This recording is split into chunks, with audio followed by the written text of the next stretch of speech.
ओम कृष्णाय वसुदेवाय नमो नमः। आज की वीडियो में मोक्षदा एकादशी व्रत की महिमा और व्रत कथा को सुनते हैं। अगर आप इस चैनल पे नए हैं तो ऐसी वीडियो देखने के लिए चैनल को सब्सक्राइब कर लीजिए। मोक्षदा एकादशी हर साल मार्गशीर्ष महीने के शुक्ल पक्ष की एकादशी को मनाई जाती है। सनातन शास्त्रों में कहा गया है कि मोक्षदा एकादशी तिथि पर जगत के पालनहार भगवान श्री कृष्ण ने अपने परम शिष्य अर्जुन को गीता ज्ञान दिया था। मार्गशीर्ष मास की शुक्ल पक्ष की मोक्षदा एकादशी का जो व्रत करते हैं उनके समस्त पाप नष्ट हो जाते हैं। इस व्रत से बढ़कर मोक्ष देने वाला और कोई व्रत नहीं है। इस कथा को पढ़ने या सुनने से वायपेय यज्ञ का फल मिलता है। यह व्रत मोक्ष देने वाला तथा चिंतामणि के समान सब कामनाएं पूर्ण करने वाला है।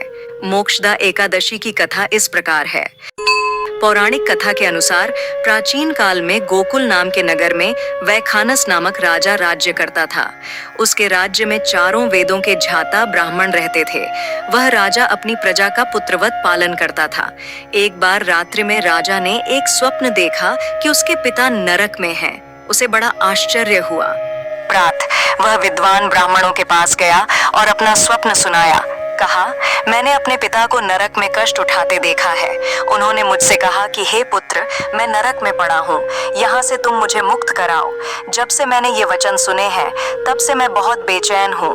चित्त में बड़ी अशांति हो रही है। मुझे इस राज्य, धन, पुत्र, स्त्री, हाथी, घोड़े आदि में कुछ भी सुख प्रतीत नहीं होता। क्या करूं? राजा ने कहा, हे ब्राह्मण देवताओं, इस दुख के कारण मेरा सारा शरीर जल रहा है। अब आप कृपा करके कोई तप, दान, व्रत आदि ऐसा उपाय बताइए जिससे मेरे पिता को मुक्ति मिल जाए। उस पुत्र का जीवन व्यर्थ है जो अपने माता पिता का उद्धार न कर सके।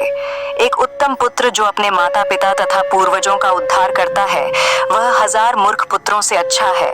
जैसे एक चंद्रमा सारे जगत में प्रकाश कर देता है परंतु हजारों तारे नहीं कर सकते। ब्राह्मणों ने कहा, हे राजन, यहाँ पास ही भूत, भविष्य, वर्तमान के झाता पर्वत आर्षि का आश्रम है। आपकी समस्या का हल वे जरूर करेंगे। ऐसा सुनकर राजा मुनि के आश्रम पर गया। उस आश्रम में अनेक शांत चित्त योगी और मुनि तपस्या कर रहे थे।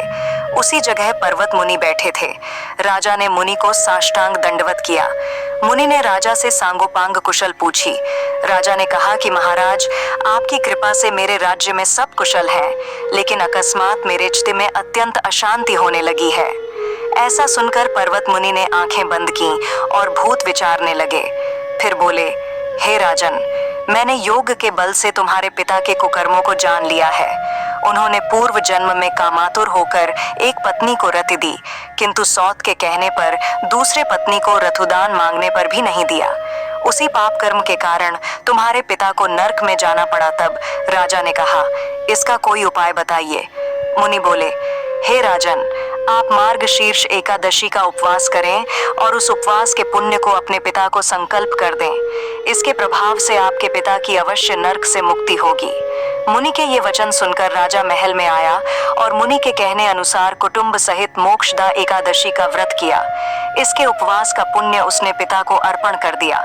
इसके प्रभाव से उसके पिता को मुक्ति मिल गई और स्वर्ग में जाते हुए वे पुत्र से कहने लगे, हे पुत्र, तेरा कल्याण हो।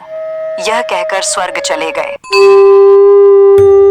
मार्गशीर्ष मास की शुक्ल पक्ष की मोक्षदा एकादशी का जो व्रत करते हैं उनके समस्त पाप नष्ट हो जाते हैं। इस व्रत से बढ़कर मोक्ष देने वाला और कोई व्रत नहीं है। इस दिन गीता जयंती मनाई जाती है। साथ ही यह धनुर्मास की एकादशी कहलाती है। अतः इस एकादशी का महत्व कई गुना और भी बढ़ जाता है। इस दिन से गीता पाठ का अनुष्ठान प्रारंभ करें तथा प्रतिदिन थोड़ी देर गीता अवश्य पढ़ें। यदि आपको हमारी यह वीडियो पसंद आई हो तो हमारे चैनल को सब्सक्राइब करेगा और बेल आइकन दबा दीजिए ताकि आपको हमारी नई वीडियो सबसे पहले मिले। और इस वीडियो को ज्यादा से ज्यादा शेयर करें और लाइक करें। ऐसी ही वीडियो देखने के लिए हमारे चैनल को सब्सक्राइब कर लीजिए।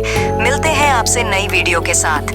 अब आइए हमारे साथ कहिए, ओम श्री कृष्णाय वासुदेवाय नमो नमः।